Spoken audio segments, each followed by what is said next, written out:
So I think I was about 5 weeks pregnant. I found out later that I was 6 weeks pregnant, and I had a very bad headache and nausea, and I obviously attributed it to being pregnant. And I called the OBGYN, and she said, you can come in next week, and I'll give you some pills, and we can take care of that. You can't go through your whole pregnancy being that sick. Couldn't work. I went home and just realized that I was very tired, had some green tea, and just lying down, and it was just this crazy, insane shooting pain throughout my head, throughout the back of my neck, and you know, I was just lying down, and my mom was here. She was visiting from India, and she said, you know, why don't you just go upstairs, lie down, I'll get you some dinner. I didn't want dinner, I just wanted to go lie down and go to sleep.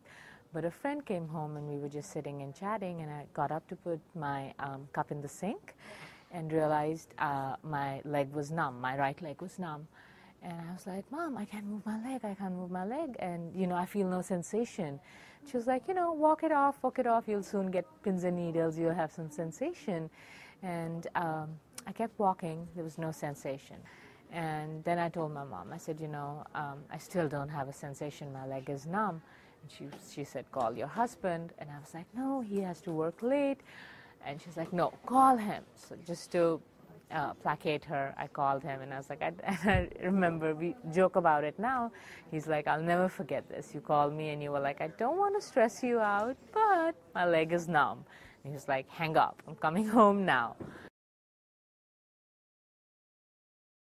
When we get to the ER, we realized that I had no pain, so we just sat in the ER, and then when they called us, they were very nice though. You know, they called us, RFN to fill out some forms. I was just sitting there, no pain, but I didn't know my face had collapsed, and I was just sitting there with no symptoms. At some point, I had a seizure, and that's when the rest is what I heard from my husband and everybody else. The first MRI, I think nothing happened, and then right when they brought me back is when I had another seizure instantaneously, and then by that time they had already paged Dr. Fung, and he came, and then he just, I think, gave me heparin. He just injected me with heparin right away, which is, I think, what saved my life. I was in the CCU for, I think, 4 days, and then I had stroked. I had a clot in my brain, which had shut down the right side of my body.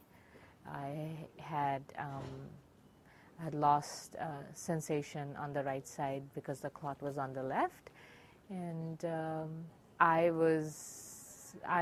didn't feel anything. I mean, I guess I didn't realize I had lost 4 days of my life, and I was like, tried to say what's going on, didn't realize I couldn't speak, and I think it didn't hit me at that point, and that I couldn't speak or I couldn't move, or you know, all those things. The CCU part didn't bother me that much. I think when I moved to the stroke ward is when all the things started hitting me. But I want to say that I think what I am here today is because of the start that I got at El Camino. I really think that the therapists here are wonderful. And I say that with utmost sincerity because I really feel that the people here are top class. And if, God forbid, for whatever reason I ever am sick, I really want to come back here, only because the care that I got here was very personal, very one-on-one, and very timely. So they say that the first 3 hours are the most important in a stroke patient's life. So I'm doing pretty well, thank you. I think I have about 80%, 85% of my movement back.